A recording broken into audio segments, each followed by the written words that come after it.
E aí, meninos e meninas, tudo bem? Professor João Paulo Capelari, mais uma vez com você, mais uma videoaula para você acompanhar, fazer a leitura da sua teoria no seu material e depois resolver alguns exercícios, tá? Então, já falo para você, já se organiza aí. Pega a sua garrafinha de água, deixa aí do lado, pega aí seu caderno, seu lápis, sua borracha para você fazer suas anotações, tá? Se precisar pausar o vídeo para poder escrever, voltar ao vídeo, faça isso quantas vezes você precisar fazer para poder não perder nada. Tá joia? Vamos lá? Então, olha só, vou trabalhar com vocês hoje a cortina de ferro e a influência das forças soviéticas lá no seu material. Então, vai lá, corre, pega seu material, se você está com ele aí, já se organiza a página 238, tá bom? Você que é do 9º ano, já está organizado, consegue se organizar um pouquinho mais fácil, mais rápido, tá? Você já tem outro pensamento, outro discernimento. Aproveita aí. Então vamos falar dessa cortina de ferro. O que acontece? Nós já falamos bastante e você já está farto de saber o que é capitalismo, socialismo e aquela divisão, porque a aula passada nós falamos sobre o leste europeu e a influência do sistema socialista para esses países, tá? E agora a gente vai falar um pouquinho da cortina de ferro, para ficar mais fácil, mais nítido a compreensão sobre essa termologia. Cortina de ferro, nós sabemos que foi simplesmente uma divisão. Mas como que aconteceu essa divisão? Como que ela começa a funcionar? Ela foi uma divisão ideológica. Lembra que nós falamos sobre a ideologia, capitalismo e socialismo? Então, a cortina de ferro iniciou como uma divisão ideológica. Não existia nada dividindo, não existia fisicamente algo separando a Europa. O que aconteceu? Vamos entender.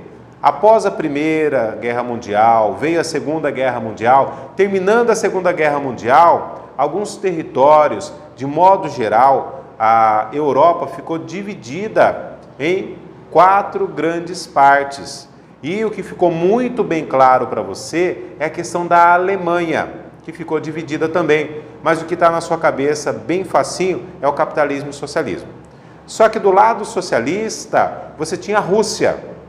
E os outros países aliados, você tinha aí capitalistas. E esses acabaram fazendo com que quisessem que o seu sistema ficasse sendo seguido, ou seja, implantado nos países que perderam. Então, vamos lá, direto na Alemanha. Você sabe que a Alemanha ficou dividida. Berlim, a capital, onde foi construído depois, fisicamente, o Muro de Berlim. Mas o Muro de Berlim não era um muro, era uma divisão, onde tinha muro dos dois lados, do lado socialista, do lado capitalista, e entre essas duas partes existia uma pista para poder passar veículos para fazer fiscalização, existiam torres de vigilância, existia outro território para poder ter o patrulhamento a pé, e essa área entre os dois lados, socialista e capitalista, essa parte, esse corredor, vamos dizer assim, era conhecido como o corredor da morte. Alguns chamavam corredor do inferno, para você ter uma ideia. Por que corredor da morte? Qualquer pessoa sem autorização, sem conhecimento, estivesse passando por ali, poderia ser morto, sem justificativa. Por quê? Provavelmente estaria fugindo do território socialista. Então as torres de vigilância poderiam atirar, abater essa pessoa sem nenhuma justificativa. Se você pesquisar, você vai ver que na internet tem bastante caso disso. Existem casos onde a pessoa está fugindo do sistema socialista para ir para o lado capitalista, as pessoas do lado capitalista gritando, chamando, a hora que foi atravessar, existiam intervalos até de 100 metros, ou seja, uma quadra inteira, para você ter uma ideia. Essa pessoa estava quase conseguindo terminar de atravessar, ela foi abatida. Existem casos. Existem casos que soldados soviéticos fugiram, alguns conseguiram fugir, não foram abatidos, outros já não conseguiram. Tá? Então você começa a perceber isso aí. E essa divisão que nós estamos falando da nomenclatura cortina de ferro, depois então dessa divisão ideológica, passa a ser uma divisão física, uma divisão estrutural com a presença do Muro de Berlim. Então o Muro de Berlim, ele foi uma representatividade que dividia Berlim por completo, tá? E tinham territórios dentro de Berlim onde o muro estava chegando e tem um prédio. Esse prédio passa a fazer parte do muro, passa a compor esse muro. A estrutura do prédio passa a fazer parte do muro, para você ter uma ideia, tá bom? Vamos lá então. Então essa divisão, cortina de ferro, uma expressão por causa da dureza dessa divisão, por causa da forma como foi feita essa divisão. Tá joia? Entendeu? Cortina de ferro, uma divisão ideológica e depois passou a ser uma divisão física, ter uma estrutura física. Tá joia? Como nós vimos na aula passada, quem é que adotou esse sistema? Os países do leste europeu adotaram um sistema socialista. Ah, mas eles adotaram porque eles acharam bacana, acharam bonito, falaram, nossa, vamos adotar esse sistema, qualquer coisa a gente muda? Não, foi uma imposição, tá? A Rússia fez a imposição. Stalin, que nesse momento estava no poder, o que ele fez? Os países eram obrigados a adotar o sistema socialista. E ele passou a usar determinadas formas para fazer com que isso funcionasse. E uma das formas principais foi com a violência, com a força. Os territórios, os países que não queriam adotar esse sistema, ele usava da força. Então ele fazia a imposição do sistema socialista. Outra coisa importante, vários países, 15 países adotaram o sistema socialista, tornando-se então a URSS, União das Repúblicas Socialistas Soviéticas. Mas cada país acaba tendo uma língua diferente.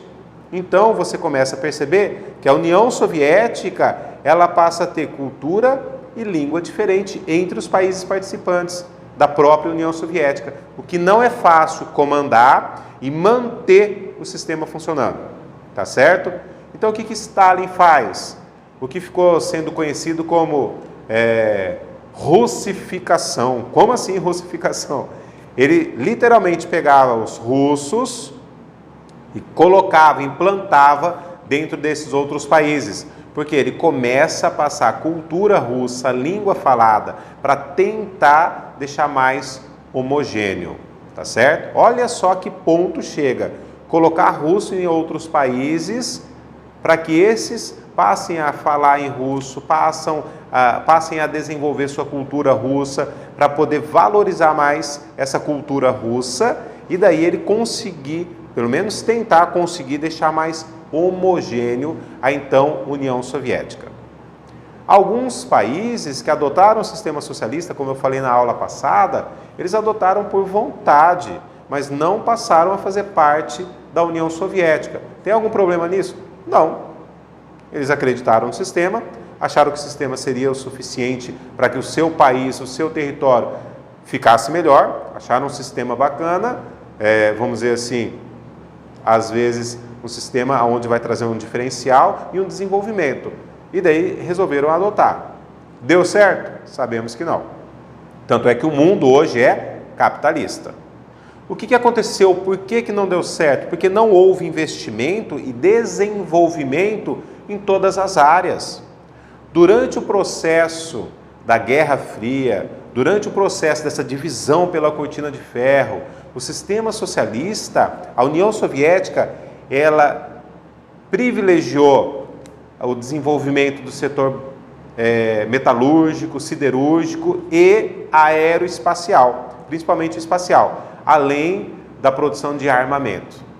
Então ele trouxe os investimentos direcionados para essas áreas. O que acontece? Essas áreas se desenvolveram bem. Tanto é que a União Soviética foi a primeira a lançar para o espaço um foguete e chegou a mandar um ser vivo, a cadela Laika. Tá certo? Foi o primeiro. Deixou para trás, então,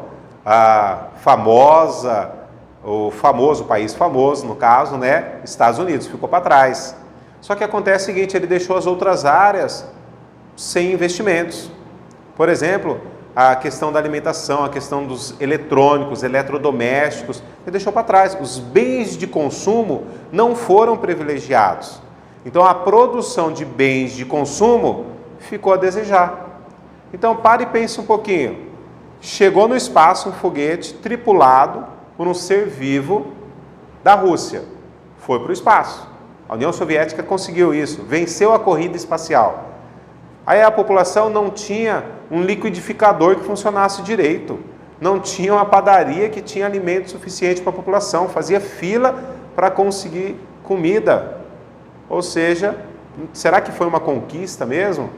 Deixou a desejar a população carente, a população passando fome, uma boa parte da população. Então, começou a ter problemas com as diferentes nações que faziam parte da União Soviética, aonde eles começaram a ter os chamados levantes populares contra o sistema socialista.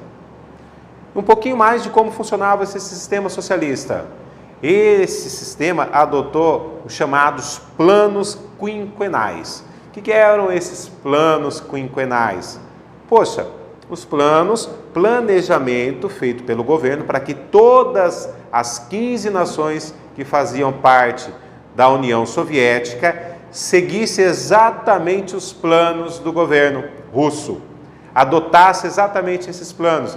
Para quê? Para desenvolver a indústria e a economia num plano de 5 anos, planos quinquenais, tá certo? Mas acontece que tem diferença entre territórios, geograficamente falando e culturalmente falando. Por quê? Na Rússia, adotar determinado plano para produção econômica, crescimento econômico e desenvolvimento, vamos falar assim também, né, porque são coisas diferentes, vai ser de uma forma. E se você for na área central da Europa, vai ser diferente, porque o clima é diferente, o solo é diferente, a vegetação é outra. Então você percebe que um plano, para ser executado no extremo norte da Europa, tem que ser de um jeito. Na região central da Europa, tem que ser diferente. Tem que se adaptar às condições naturais do relevo, do clima, da vegetação, da própria fauna e flora e o hábito do ser humano. Tinha que ter pensado um pouquinho mais nisso também. E outra, quando você coloca planos quinquenais a serem seguidos, não são todos que aceitam e querem seguir exatamente daquela forma. Começa a ter o quê?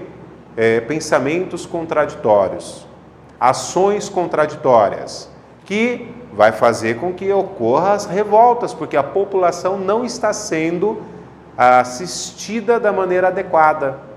Está faltando o básico nesse período, está faltando o básico para a população. E eles começam a perceber, poxa, armamento sendo produzido, a corrida aeroespacial funcionando, sendo um sucesso, pelo menos as propagandas estão mostrando isso, a televisão mostra isso, e a população local começa a passar necessidade, fica incoerente. A população não vai ter a mesma forma de pensamento, de aceitação com que o governo está fazendo. Fora, que eu já havia dito, o governo agindo de maneira agressiva para que a população fosse a favor do sistema. Então as pessoas, grupos de pessoas que estavam contra o sistema, elas eram analisadas e normalmente até mesmo separadas do restante da população. Por quê? Porque eles usavam de maneira agressiva, da força, para poder impor o sistema. E quando usa força, a imposição, a população não gosta. De modo geral, a maior parte da população não vai aceitar e não vai trazer resultado. As pessoas vão cruzar os braços, não vão produzir. Ok? Espero que essa videoaula tenha ajudado você e te encontro até a próxima. Tchau, tchau!